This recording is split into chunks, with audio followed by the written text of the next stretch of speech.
All right, I don't normally do this kind of stuff, but I kind of felt annoyed, amused, appalled, disgusted, all of the above. See this here box? It's a very nice box. We all buy things from eBay time to time, odd little models, second-hand bits, whatever. Sometimes those things don't get dispatched or don't seem to arrive on time. But they do, eventually there are those sellers that say that they're going to send things the next day and call themselves speedy trading, whatever it is, and that's a joke. This Mahusid box turned up yesterday, about 14 days after an order that said it was going to be dispatched next day. Guess what was in it? Guess what was in this wonderful box of polystyrene? Go and have a go. I'll give you a clue. It's small. Yeah? You ready? You ready for this?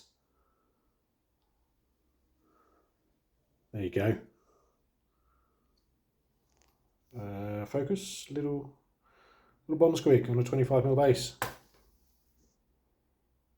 What a joke. Anyway, happy now.